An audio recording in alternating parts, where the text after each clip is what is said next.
오늘의 말씀은요, 메시아에 대한 예언입니다. 이 내용의 핵심은 뭐냐면 엠마오로 가는 제자들에 대한 내용에서 시작합니다. 우리 한번 성경 한번 읽겠습니다. 예수께서 이르시되 너희가 길 가면서 서로 주고받고 하는 이야기가 무엇이냐 하시니 두 사람이 슬픈 빛을 띠고 머물러 서더라. 이에 모세와 모든 선지자의 글로 시작하여 모든 성경에 쓴 자기에 관한 것을 자세히 설명하시니라. 엠마오로 가는 두 제자는 슬펐어요. 극도의 절망감에 빠지셔서 슬펐습니다. 근데 예수님이 아주 중요한 것은 야, 내가 나타났다, 나를 봐라, 이렇게 하시는 게 아니라 주체할 수 없는 슬픔을 자신이 나타났다라고 얘기하지 않으시고 성경을 꺼내서 얘기하십니다. 우리가 정말 오늘 바라봐야 되는 것 중에 하나는 뭐냐면 주인이 어떻게 기뻐하며 살 수 있을까? 예수님은 성경을 꺼내 드십니다. 그리고 뭐라고 얘기했냐면 모세와 모든 선지자글로 시작하여 모든 성경에 쓴 바 누구에 관한 것을 가르쳐 주셨어요? 예수님에 관한 걸 가르쳐 주셨습니다. 왜 우리가 이 메시아를 성경에서 바라봐야 되는지, 그리고 이 메시아가 얼마나 우리의 삶 속에 중요한 핵심이며 그것이 우리에게 어떤 변화를 일으키기 때문인지를 성경을 찾아보았습니다. 첫 번째 우리가 이 메시아에 대해서 배울 수 있는 성경절은 바로 창세기 3장 15절로 갑니다. 아담과 하와가 죄를 짓고 나서 하나님께서 뭐라고 했냐면 하나님이 너로 여자와 원수가 되게 하고 내 후손도 여자의 후손과 원수가 되게 하리니. 뱀은 사단을 상징하죠. 하나님께서 이 싸우겠다, 원수가 되게 해주시겠다 이렇게 얘기하고 뭐라고 하셨냐면 여자의 후손은 내 머리를 상하게 할 것이요, 짓밟는다는 것이죠. 그리고 너는 그의 발꿈치를 상하게 할 것이라. 하나님께서 무엇에 대해서 얘기하냐면 여자의 후손에 대해서, 이 구원에 대해서 설명하십니다. 이 원어를 살펴보니까 여기에선 여자의 후손이라 나는데 이 제라라는 단어를 썼는데 이게 씨래요. 씨. 하나님께서 씨앗을 준비했다, 씨를 준비했다 이렇게 얘기하십니다. 근데 이 씨는 특별한 거예요. 분명히 여자의 후손인데 누가 주신 것일까요? 이 원어 자체에 여자의 후손은 3인칭 남성 단수입니다. 그러니까 아담과 하와가 들었을 때 분명히 아이가 태어나는데 3인칭 남성 단수인 우리의 메시아가 태어난다는 걸 알게 된 거예요. 근데 중요한 것은 여기에 뭐가 있냐면 여기 다 하나님의 주격이 있습니다. 하나님이 주신다는 것입니다.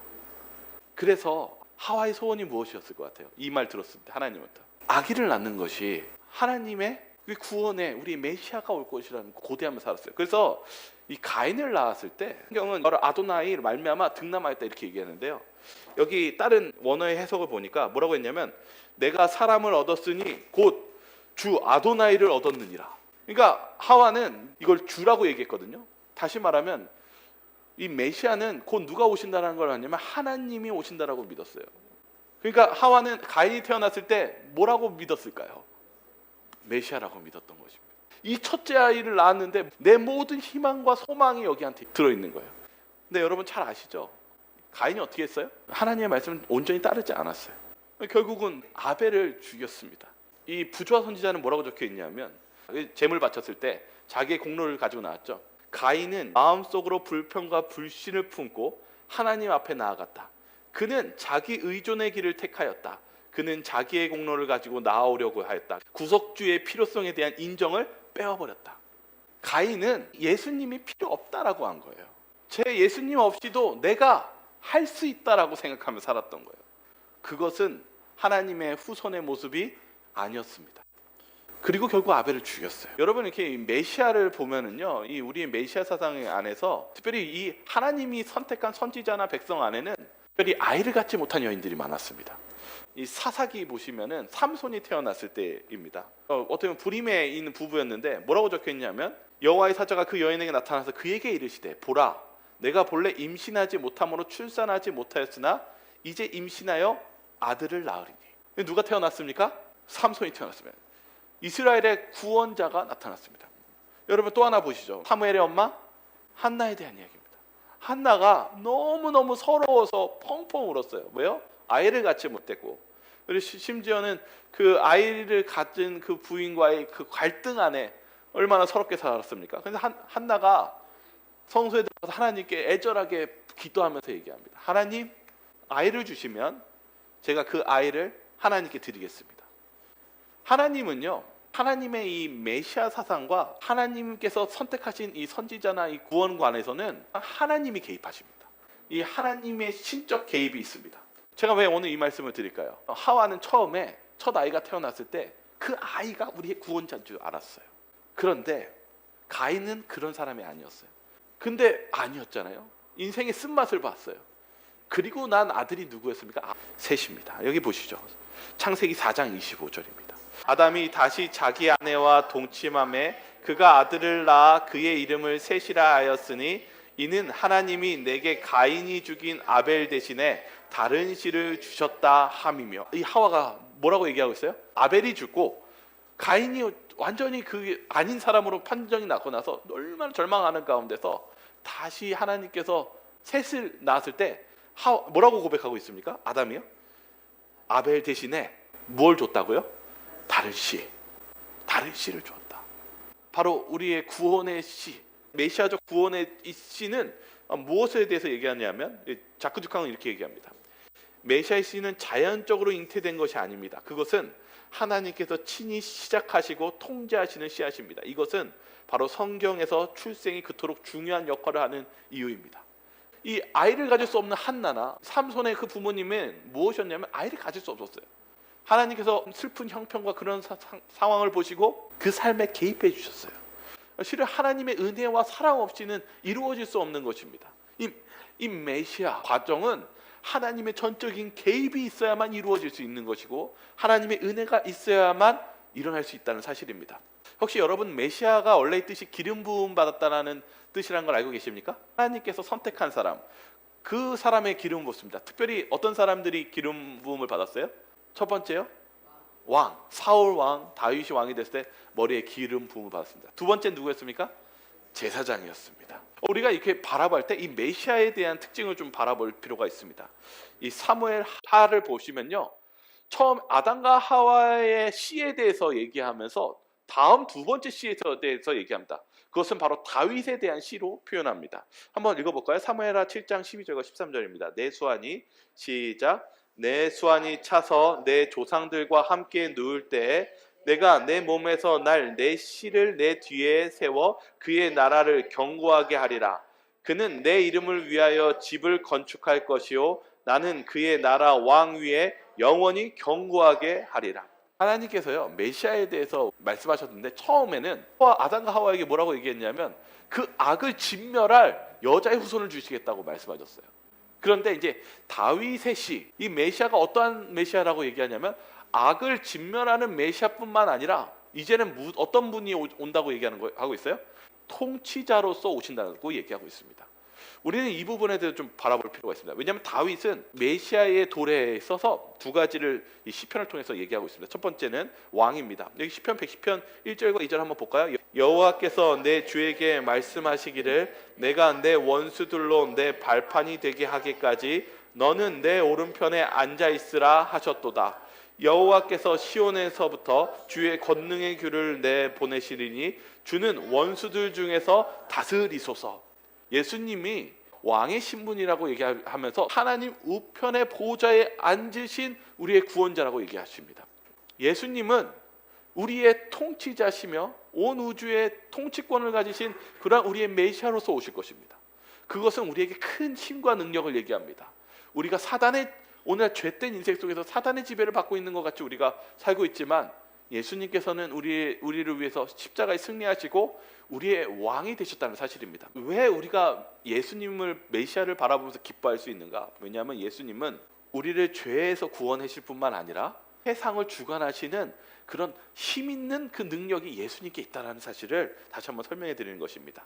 그리고 다윗은 추가적으로 얘기합니다. 시편 110편 4절 한번 읽겠습니다. 여호와는 맹세하고 변하지 아니하시리라. 이르시기를 너는 멜기세덱의 서열을 따라 영원한 제사장이라 하셨도다. 우리에게 있어서 이 메시아가 왜 중요하냐면 바로 영원한 하나님과 우리를 중보해 주시는 대제사장이시기에 우리에게 있어서 정말 감사하고 그리고 기다려야 되는 메시아라고 설명하고 있다는 사실입니다. 이 창세기 22장에 아브라함에게 뭐라고 얘기했냐면요, 너한테 큰 복을 주시겠다고 했어요. 아브라함이 아까도 얘기했지만은 아브라함에게는 원래 자녀가 있었습니까? 없었습니까? 없었습니다. 70에 아이 갖는 것은 정말 힘든데 100세의 아이를 가졌다라는 것은 누구의 도움 없이는 있을 수 없는 것일까요? 하나님의 전적인 개입입니다. 근데 뭐라고 얘기했냐면 내가 내게 큰 복을 주고 내 씨가 크게 번성하여 하늘의 별과 같고 바닷가와 모래와 같게 하리니 내 씨가 그 대적의 성문을 차지하리라. 하나님이요, 이 아브라함한테 너무나 큰 축복을 주세요. 근데 뭐라고 얘기하십니까? 내 씨가 크게 번성하여, 이렇게 얘기합니다. 그리고 뭐같이 하겠다고 얘기했습니까? 바닷가에 모래와 같게 해주시겠다. 얼마나 하나님의 이 축복은 뭐 인간이 상상하는 그 이상을 약속해 주십니까? 아브라함이 그 말씀을 믿고 순종하고 나아간 것입니다. 그 하나님께서 정말 그에게 축복을 주셨습니까? 정말 주셨습니다. 100세에 정말 하나님의 능력으로밖에는 설명할 수 없는 이 이삭이라는 이 소중한 아들을 주셨습니다. 근데 여기 이 바닷가 모래와 같게 한다라는 이 표현이 역대상에 나옵니다. 여기 뭐라고 적혔냐면 이스라엘 사람이 20세 이상의 수요는 다윗이 조사하지 아니하였으니 이는 여호와께서 전에 말씀하시기를 이스라엘 사람을 하늘의 별같이 많게 하리라 하셨습니다. 여러분, 이 다윗 시대 때 사람이 얼마나 많은지 이스라엘 백성들이 바닷가의 모래와 같이 많았다고 표현하고 있습니다. 그러나 여러분 잊지 마십시오. 아브라함에게 말씀하신 이 바닷가의 모래와 같이 너의 후손이 많게 해주겠다는 이 말의 최종적인 결론은 언제 나타나냐면 우리 재림 때 나타날 것입니다. 재림 때에 바로 아브라함이 하나님의 말씀에 순종하며 나아갔던 그 믿음의 조상인 아브라함처럼 저와 여러분들이 재림 때에 이 바닷가의 모래알 같이 하나님의 예수님의 재림 속에서 우리가 함께 찬양하는 그날을 고대하시기 바랍니다. 이걸 위해 주님이 오셨습니다. 여기 창세기 12장 2절 다시 한번 읽어볼까요? 내가 너로, 한번 같이 읽겠습니다. 시작. 내가 너로 큰 민족을 이루고 내게 복을 주어 내 이름을 창대하게 하리니 너는 복이 될지라. 네, 우리가 아브라함과 같이 그 믿음으로 정말 우리 재림 때에 주님을 고대하며 만나시길 바라겠습니다. 정말 이 날은 정말 우리의 인생에서 가장 기쁜 날이 될 것입니다. 이제 또 하나 이야기를 나누려고 합니다. 우리가 이렇게 어떨 때가 많냐면 이게 슬플 때가 많이 있습니다. 저도 이렇게 종종 어떤 이야기도 듣냐면 목사님, 그리고 실은 저는요 죄인입니다. 저는 너무 죄가 많아요. 이렇게 얘기합니다. 여러분, 아주 중요한 얘기를 하나 해드릴게요. 죄하고 싸우는 건 누가 하는 것일까요? 여러분들 혹시 그럴 때 있습니까? 저도 어떨 때 그런 게 있냐면 살아오면서 잊고 싶은 그 죄가 있어요. 때로는. 근데 제 머릿속에서요 했던 실수가 자꾸 머릿속에 떠오를 때가 있어요. 뭐 그런 경우 있으십니까? 근데 여러분, 내가 이렇게 내 죄가 너무 무겁다고 느꼈을 때, 여러분, 죄는 누가 싸우는 걸까요? 제가 오늘 말씀드리고 싶은 게 이거예요. 여러분의 죄와 여러분이 가지고 있는 그 괴로운 죄에 누가 싸우는 것일까요? 우리 창세기 3장 15절 다시 한번 읽어볼까요? 우리 아까 처음에 읽었던 거죠. 같이 한번 읽어보겠습니다. 같이 시작. 내가 너로 여자와 원수가 되게 하고 내 후손도 여자의 후손과 원수가 되게 하리니 여자의 후손은 내 머리를 상하게 할 것이요 너는 그의 발꿈치를 상하게 할 것이니라 하시고. 여러분이 사단과 이 죄와 싸워서 이길 수 있으십니까? 없어요. 하나님은 뭐라고 얘기했냐면 내가 너로 여자와 원수가 되게 하고 내 후손도 여자의 후손과 원수가 되게 하리니 여자의 후손은 내 머리를 상하게 할 것이요 너는 그의 발꿈치를 상하게 할 것이니라. 여러분, 실제 죄는 누구와 누구와의 싸움일까요? 예수님과 사단의 싸움입니다. 여러분들이 마음속으로 괴로워하는 이유는요, 여러분 스스로가 어떻게든 깨끗해져 보려고, 아니면 내가 합당해 보려고 노력하는 것과 노력하는 것에 불과합니다. 실은요, 우리가 이 죄와 싸우면 백전백패입니다. 그래서 예수님이 오신 것입니다. 실은 예수님이 왜 오셨냐 하면 우리 옷으로는 결코 이 죄를 해결할 수 없기 때문에 완전한 의를 이루신 예수님의 옷으로 우리가 승리할 수 있는 것이지 여러분의 의로서 승리하는 것이 아닙니다. 그 뜻은 무엇이냐면 전적인 예수님의 공로로 여러분들의 죄가 용서받고 구원받을 수 있다는 사실입니다. 여기 하나 볼게요. 이사야서에 보면은 이사야가 너무너무 놀랍니다. 왜? 하늘을 바라봤거든요. 하늘 보자가 보이거든요. 근데 어떤 장면인지 한번 볼까요? 자, 우시야 왕이 한번 읽어볼까요? 시작. 우시야 왕이 죽던 해에 내가 본즉 주께서 높이 들린 보좌에 앉으셨는데 그 옷자락은 성전에 가득하셨고 스랍들이 모시고 섰는데 거기 6날개가 있어 그 둘로는 자기의 얼굴을 가리었고 그 둘로는 자기의 발을 가리었고 그 둘로는 날며 서로 불러 이르되 거룩하다 거룩하다 거룩하다 만군의 여호와여 그의 영광이 온 땅에 충만하도다 하더라. 이사야가 이 하늘 보좌를 보는데 어떻대요? 여기 보시니까요. 보좌에 이 주님의 옷자락이 성전에 가득하게 막 펄럭펄럭거리면서 있어요. 천사들이 그룹 천사가 있는데 날개가 6입니다. 날고 있는데 얼굴과 발을 가립니다. 여러분 이 장엄한 장면을 보시면 어떤 생각이 드시겠습니까? 이사야가 충격을 받습니다. 근데 여러분 이제 보셔야 되는 것은 그렇게 하나님은 그리고 예수님은 그렇게 대단하신 하나님이십니다. 얼마나 우리가 만날 수가 없는 그만큼 거룩하시고 웅장한 그 장면을 이사야가 목격한 것입니다. 근데 이제 보시죠. 이 이사야가 있었던 당시의 사건이 어떤 사건이었냐면 아하스 왕과 히스기야 왕 시대에 있었습니다. 이 아하스 왕은 어떤 사람이었냐면 히스기야의 아버지였는데요. 우상 숭배에 빠지고요. 정치적으로는 아수르라는 대국에 이렇게 의지하면서 어떤 사람이었냐면 현실의 강대국을 의지하는 사람이었어요. 그러니까 다시 말하면 뭔 일 생기면 누구한테 잘 보이면 돼요? 이 강대국인 우리 아수르하고 잘 해가지고 그러면 내가 모든 이 세상의 문제가 평화로울 거야. 결국은 이 나라가 우상 숭배에 빠지고 강대국 의존하다가 심판을 받았습니다. 그러면 반대로 히스기야 그 아들은 어떤 사람이었어요? 그가 이 강대국에 있어서 이제 포위당하고 어려움에 당하자 히스기야가 어떻게 한 사람이었냐면 하나님 저는 능력이 없으니 하나님 도와주십시오. 그러면서 하나님께 애절하게 붙들었던 사람이에요. 다시 말하면 아하스 왕은 하나님을 의지하지 않았던 사람이었고 히스기야 왕은 하나님을 의지했던 사람입니다.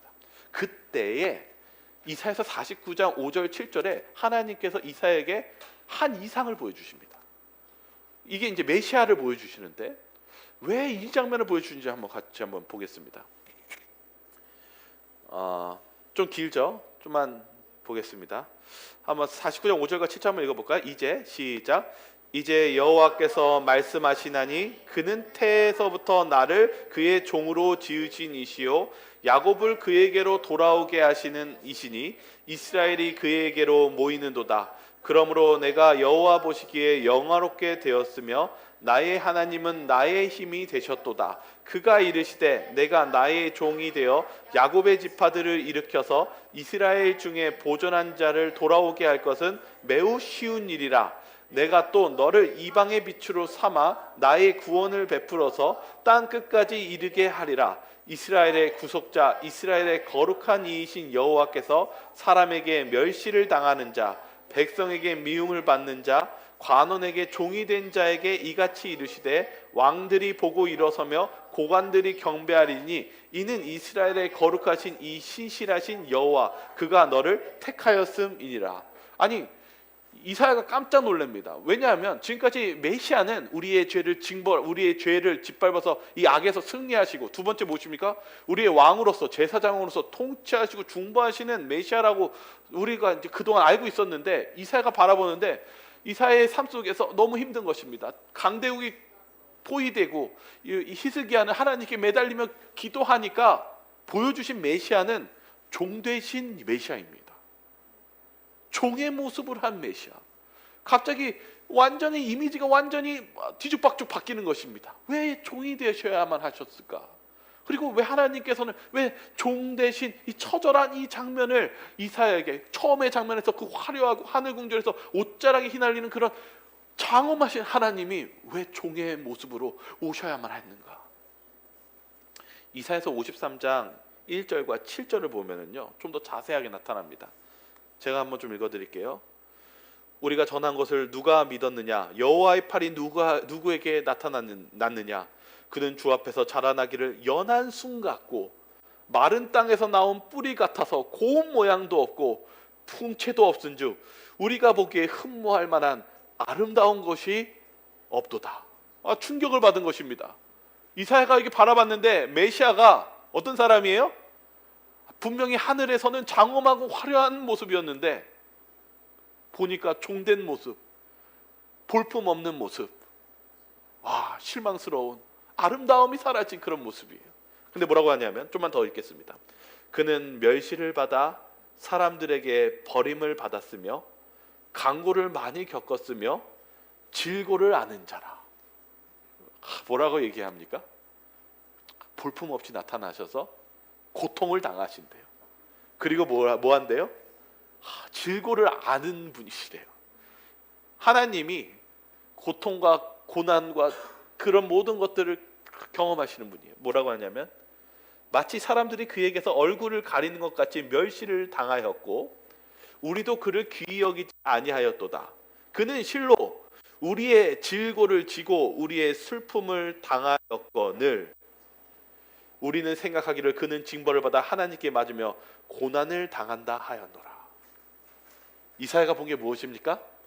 종이 되신 예수님이요, 종이 되신 하나님을 보여줍니다. 왜요? 하나님 너무 힘들어요. 하나님 제 고통 아십니까? 근데 예수님이 뭐라고 해요? 내가 종이 된 이유는 뭐라고 적혀 있습니까? 그가 찔림은 우리의 허물 때문이요 그가 상함은 우리의 죄악 때문이라. 우리의 고통과 우리의 죄 때문에 종이 되셔서 그것을 짊어지신 것입니다. 왜 메시아가 와야 되냐면, 종이 되셔서 하나님이 여러분 이렇게 보시면서 하나님 왜 대답을 안 하시죠? 하나님 어디에 계세요라고 했었을 때 주님께서는 종이 되어서 이 땅에 오셔서 우리의 죄를 다 뒤집어 쓰시고 고통을 당하시고 그리고 끝내 우리를 대신에 목숨을 버리셨다는 사실입니다. 이사야가 그걸 본 것입니다. 여기 이렇게 얘기합니다. 그가 징계를 받음으로 우리는 평화를 누리고 그가 채찍을 맞음으로 우리는 나음을 받았도다. 우리는 다 양 같아서, 이건 좋은 양이 아닙니다. 지 멋대로 하는 양입니다. 이 죄인이라는 것입니다. 갈 길도 알지도 못해요. 사방으로 흩어집니다. 다 양 같아서 그릇 행하여, 잘못 행하여 각기 제 길로 갔거늘 여호와께서는 우리 모두의 죄악을 그에게 담당시키셨도다. 여러분이 고통 당할 때 누구도 고통을 당하셨습니까? 여러분 잊지 마세요. 예수님이 여러분의 고통을 짊어지시고 십자가에 달리셨습니다. 왜요? 여러분을 구원하려고요. 아까도 얘기했지만 구원은 여러분들이 좀 나아거나 잘나서 되는 것이 아닙니다. 여러분의 옷이 아무리 좀 여러분들이 좀 더 전보다 착하게 사셨다고 한들 여러분의 옷으로는 결코 악을 이길 수가 없습니다. 통과할 수가 없습니다. 예수님께서 그 전적인 그 의의 옷을 이루시고 여러분을 대신해서 돌아가셨다는 사실을 잊지 마시기 바랍니다. 뭐라고 적혔냐면, 그가 곤욕을 당하여 괴로울 때에도 그의 입을 열지 아니하였음이며 마치 도수장에 끌려가는 어린 양과 털 깎는 자 앞에서 잠잠한 양같이 그의 입을 열지 아니하였도다. 여러분의 죄를 뒤집어 쓰고 못했다는 거예요. 다 감수하고 그것을 받아들였다는 것입니다. 모세는요, 하나님을 만나고 싶었지만 하나님을 볼 수가 없었습니다. 그래서 그가 바위 틈에 숨고 하나님의 영광이 있기 때문에 나갈 수가 없었습니다. 그런데 예수님이 어떻게 오셨냐면 인간이 되셔 오셨습니다. 여기 하나 보시면요, 여기 이사야서에서 이렇게 적혀 있습니다. 뭐라고 적혀 있냐면 아까 읽었던 이사야서 보시죠. 여기 뭐라고 적혀 있냐면요. 3절입니다. 강고를 많이 겪었으면 질고를 아는 자라 마치 사람들이 그에게서 얼굴을 가리운 것 같이 멸시를 당하였고 여기 이 말은 뭐냐면요. 이 주어가 얼굴을 가리는 것은 처음에는 모세는 하나님을 만났을 때 자신의 얼굴을 가려야 됐습니다. 하나님을 배울 수가 없기 때문에요. 근데 여기 이 이사야의 주체는요. 얼굴을 가리신 분이 주체가 하나님이십니다. 하나님이 우리와 만나시기 위해서 이 얼굴을 가리시고 인간이 돼서 오셨습니다. 그것은 무엇입니까? 우리와 만나시기 위해서 이 성육신하신 예수님, 그 메시아를 얘기하는 것입니다. 예수님이 왜 종이 되셨냐면 우리를 고통을 모른 척 하시는 게 아니라 짊어지시기 위해 이 땅에 오셨습니다. 종이 되신 이유는 온전히 우리 죄 때문에 이 땅에 오셔서 우리에게 보이시기 위해서, 우리를 만나시기 위해서, 구원하시기 위해서 종이 되시고 인간이 되셨다는 사실을 감사히 여기시기 바랍니다. 여기 이사야서 53장 3절에 강구를 많이 겪으시며 질고를 아는 자라 마치 사람들이 그에게서 얼굴을 가린 것 같이 멸시를 당하였고, 예수님께서 우리의 죄를 다 당하셨습니다. 여기 이렇게 적혀 있습니다. 여기 쭉 내리면 우리 한번 이 부분을 같이 한번 읽어보겠습니다. 그는 곤욕과 신문을 당하고 끌려갔으나 그 세대 중에 누가 생각하기를 그가 살아있는 자들의 땅에서 끊어짐은 마땅히 형벌받을 내 백성의 허물 때문이라 하였으리요.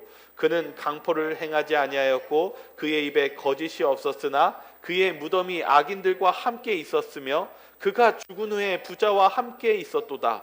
여호와께서 그에게 상함을 받게 하시기를 원하사 질고를 당하게 하셨은즉 그의 영혼은 속건 제물을 드리기를 이르면 그가 씨를 보게 되며 그의 날은 길 것이요 그의 손으로 여호와께서 기뻐하시는 뜻을 성취하리로다. 그가 자기 영혼에 수고한 것을 보고 만족하게 여길 것이라. 나의 의로운 종이 자기 자식으로 많은 사람을 의롭게 하며 또 그들의 죄악을 친히 담당하리로다. 그러므로 내가 그에게 존귀한 자와 함께 몫을 받게 하며 강한 자와 함께 탈취한 것을 나누게 하리니 이는 그가 자기 영혼을 버려 사망에 이르게 하여 번제자 중 하나를 헤아림을 받았음이니라. 그러나 그가 많은 사람의 죄를 담당하여 범죄자를 위하여 기도하였느니라. 여기 그 시가 나옵니다. 그리고 무엇에 대해서 나오냐면 그 영혼에 수고한 것을 만족하게 여길 것이라. 그리고 나의 의로운 종이, 이 종의 모습을 오신 분이 자기 지식으로 많은 사람들을 의롭게 하고 그리고 죄악을 친히 담당하신다고 예언하고 있습니다. 예수님이요 종이 되시기 위해 오셨습니다. 이게 메시아입니다. 여기 예수님이 발 씻어주는 장면 보이십니까? 이 제자들이 싸우고 있었죠. 사탄의 정신입니다. 내가 누구보다 더 위에 있고. 근데 예수님이 발을 씻겨줬을 때 유다를 제일 먼저 씻겨줬어요. 왜요? 유다가 이제 곧 예수님을 팔 것이니까요. 유다가 마음에 큰 흔들림이 있었어요. 그런데 그가 포기하지 못했던 것은 그 자리와 욕심과 예수님이 낮아지심을 충격을 받았어요. 자기가 원했던 그 삶이 아니거든요. 근데 여기 보십시오. 여기 뭐라고 적혀 있냐면 이 시대의 소망에 베드로는 자기가 하나님의 아들로 믿는 주께서 종의 일을 행하시는 것을 참아 볼 수가 없었다. 이 베드로가 참을 수가 없었어요. 베드로도요. 근데 보십시오. 그의 온 영혼이 이 굴욕에 대하여 분기하였다. 그는 그리스도께서 이 일을 위하여 오신 것을 깨닫지 못하였다. 예수님 못하러 오셨어요? 종이 되려고 오셨어요. 왜요? 우리를 구원하시기 위해입니다. 그래서 베드로가 뭐냐면 내 발을 절대로 씻기지 못합니다 라고 베드로가 소리치니까 예수님이 뭐라고 대답하냐면 내가 너를 씻기지 아니하면 내가 나와 상관이 없느니라. 이거 안 하면 절대 우리의 아주 중요한 이 구원에서 아무런 관련이 없게 된다. 예수님이 무엇을 보여주셨습니까? 종이 되신, 낮아지신. 여기 보십시오. 베드로가 거절한 봉사는 더 높은 정결의 표상이었다. 그리스도께서는 죄악으로 더럽혀진 마음을 씻으려고 오신 것이다. 예수님은 참으셨습니다. 끝까지 우리의 구원을 위해서 어린 양같이 종이 모습으로 우리의 질고를 짊어지신 그런 예수님께 감사하시기 바랍니다. 여기 보십시오. 빌라도가 대제사장들이 여러 가지로 고발하는지라 빌라도가 또 물어 이르되 아무 대답도 없느냐, 그들이 얼마나 많은 것으로 너를 고발하는가 보라 하되 예수께서 다시 아무 말씀으로 대답하지 아니하시니 빌라도가 놀랍게 여기더라. 예수님은 우리의 구원을 위해서 이 종이 되시고 참으시는 그러한 예수님의 이 메시아의 사랑을 느끼시기 바라겠습니다. 여기 오늘 우리 메시아를 바라보시면서 이 출애굽기 14장 13절과 14절에 있는 말씀을 함께 읽기 원합니다. 여러분, 이게 슬플 때요, 여러분 마음에 이렇게 낙담이 되실 때 이 말씀을 한번 생각해 보시기 바랍니다. 한번 같이 한번 읽어볼까요? 모세가, 같이 읽겠습니다. 시작. 모세가 백성에게 이르되 너희는 두려워하지 말고 가만히 서서 여호와께서 오늘 너희를 위하여 행하시는 구원을 보라. 너희가 오늘 본 애굽 사람을 영원히 다시 보지 아니하리라. 여호와께서 너희를 위하여 싸우시리니 너희는 가만히 있을지어다. 여러분, 내 마음이 죄로 인해서 마음이 무거울 때가 있습니까? 근데 모세가 뭐라고 하냐면 첫 번째는 두려워하지 말라고 얘기하십니다. 그리고 뭐라고 얘기하냐면 여호와께서 저와 여러분들을 위해서 싸우시니 너희는 가만히 있을지니라. 여러분, 주님이 우리의 이 죄된 문제를 해결해 주시는 것이지 여러분이 뭘 하는 게 아닙니다. 여러분, 그리고 그걸 믿으시기 바랍니다. 예수님께서 주시는 그 피의 대가는 그 어떤 죄도 주홍 같을지라도 양털같이 희게 하시는 주님의 그 은혜와 용서가 있다는 사실을 잊지 마시기 바랍니다. 이 다니엘서 보시면은 70주야에 대한 예언이 나오는데 이 성경이 왜 놀라우냐면 성경은 단순히 어떤 상징적이고 어떤 의미만 부여하는 것이 아니라 이 70주야에 대한 예언 속에서 예루살렘이 중건형이 날 때부터 70년 그 한일의 반에 AD 27년에 무엇이 있었습니까? 예수님이 기름 부으시고 또 예수님께서 십자가에 달려 돌아가셨죠. 이 다니엘서 9장 24절과 27절에 바로 무엇에 대해서 나오냐면 바로 예수님이 어떠한 일을 하시는지에 대해서 이렇게 설명합니다. 이 기한을 정하였나니 죄가 그치며 죄가 끝나며 죄악이 용서되며 영원한 의가 드러나며 환상과 예언이 응하며 또 지극히 거룩한 이가 기름 부음을 받으리라. 여러분, 잊지 마시기 바랍니다. 하나님은요 단순히 우리에게 좋은 말씀을 하시는 것이 아니라 이 세상에서 실제로 존재하시는 우리의 메시아이고 그리고 그 말씀을 우리 앞에 이루시는 역사적인 하나님께서 이 역사를 이루시는 하나님이 계시다라는 사실을 우리는 성경을 통해서 발견한다는 사실입니다. 예수님께서는요 우리에게 마음의 변화가 아니라 이 세상을 주관하시는 것, 이 모든 것을 보여주시면서 그분이 우리의 참된 구원자이심을 보여주셨습니다. 저와 여러분들이 그런 살아계신 예수님을 모시길 바라겠습니다. 예수님은 숨어 계시는 하나님이 아니십니다. 예수님은 어떠한 메시아이시냐면 우리를 죄에서 구원해 주시고 그리고 우리를 지금도 살아계셔서 중보해 주시고 그리고 예수님이 십자가에서 종이 되신 이유는 우리와 우리의 고통을 함께 참여하시고 그 문제 속에서 심장이 터져서 돌아가셨다는 사실을 잊지 마시기 바랍니다. 예수님은 원래 그 이름이 무엇이었냐면 임마누엘입니다. 하나님이 우리와 함께 계시다. 예수님은 한 번도 여러분과 떨어지지 않으셨습니다. 예수님이 가장 힘들었던 적이 십자가에 달려 돌아가셨을 때 나의 하나님 어찌하여 나를 버리셨나이까 했지만 여러분 시대의 소망을 잘 읽어보시면 하나님은 떠나신 적이 한 번도 없었습니다. 죄로 인해서 구름이 가려져서 예수님이 죄로 인해서 단절됐다고 느꼈지만 마지막에 예수님이 십자가에 달려 돌아가시면서 마지막 그것을 승리하셨던 이것은 예수님께서 과거에도 하나님이 함께 하셨다면 하나님께서 말씀하신 그 말씀하신 것을 반드시 이룰 것이라는 그 믿음을 가지고 마지막 때 승리의 포효를 외치시고 돌아가셨습니다. 오늘 우리의 삶 속에서도 뭐가 필요하냐면 예수님은 우리와 함께 하실까요? 함께 계시지 않을까요? 여러분들이 슬플 때도 주님은 함께 하십니까? 믿으셔야 됩니다.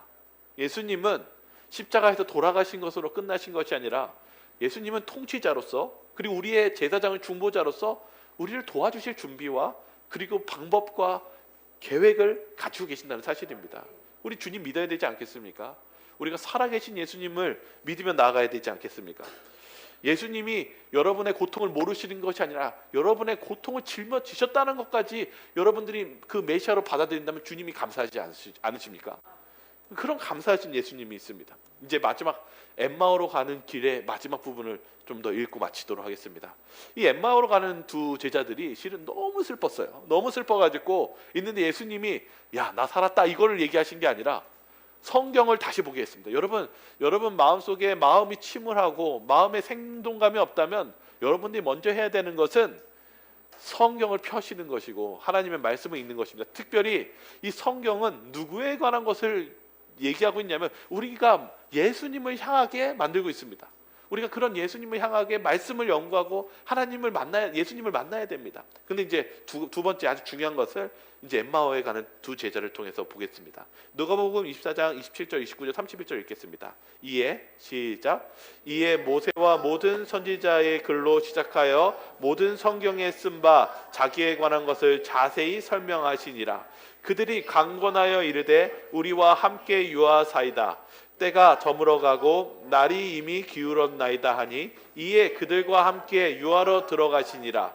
그들이 눈이 밝아져 그인 줄 알아보더니 예수는 그들에게 보이지 아니하시는지라. 여러분 여기 중요한 핵심이 있습니다. 이 제자들이요 말씀만 듣고 끝난 게 아니었어요. 뭐 했어요? 말씀 듣다가 예수님인지 몰랐어요. 아직까지도. 뭐라고 하냐면 저희 집에 좀 가시죠. 오신 김에 저희 집에서 함께 뭐예요? 유하시죠. 식사도 하시고 하시죠. 그러니까 뭐라냐면 31절에 그들이 눈이 밝아져 그인 줄 알아보더니 이때 예수님과 함께 방에 들어가고 식사를 하고 그러니까 누구인 줄 알아봤어요? 예수님을 알아봤다는 사실입니다. 오늘 저와 여러분들이요 예수님을 만나는 기쁨 이 엠마오로 가는 두 제자들이 뭐라고 했냐면 우리 가슴이 뜨겁지 아니하냐 하면서 이렇게 얘기했습니다. 그들이 마음이 뜨거웠던 이유는 말씀만 본 것이 아니라 그들의 삶 속에 예수님과 함께 거하는 체험을 했다는 사실입니다. 저와 여러분들이 신앙 속에서 우리가 정말 마음이 슬프거나 우리가 정말 이 신앙적으로 어려울 때 우리가 정말 잊지 말아야 되는 것은 엠마오로 가는 두 제자들이 예수님의 말씀 속에서 있었던 것에서 멈추지 않고 그분을 그의 삶 속에 초대했다는 사실입니다. 저와 여러분들도 여러분의 삶 속에 주님의 거하시게 하시기 바라겠습니다. 그러면 여러분의 눈이 밝아져서 예수님이 함께 하심을 느끼게 되고 체험하시게 될 것입니다. 그런 예수님을 만나시길 바라며 오늘 말씀을 마치도록 하겠습니다. 기도하시겠습니다. 사랑이 많으신 하나님 아버지, 저희에게 정말 자격 없는 저희에게 정말 사랑이 넘친 예수 그리스도를 저에게 주셔서 정말 감사합니다. 주님이 오신 것은 단순히 이 악을 이기는 것뿐만 아니라 우리의 고통을 같이 짊어지시기 위하여 이 종이 되셨다는 사실을 다시 한번 알 수 있게 해주셔서 감사합니다. 주님께서는 저희의 고통을 아십니다. 주님께서는 저희의 아픔을 잘 아시오니 또한 저희들을 재창조해 주실 줄을 저희가 믿습니다. 주님, 저희의 마음을 날로 새롭게 하여 주시고 저희의 마음에 소망과 기쁨이 넘치는 그리고 예수님을 고대하는 저희 모두가 되게 하여 주시옵소서. 저희를 사랑하시는 예수 그리스도 이름으로 기도드립니다.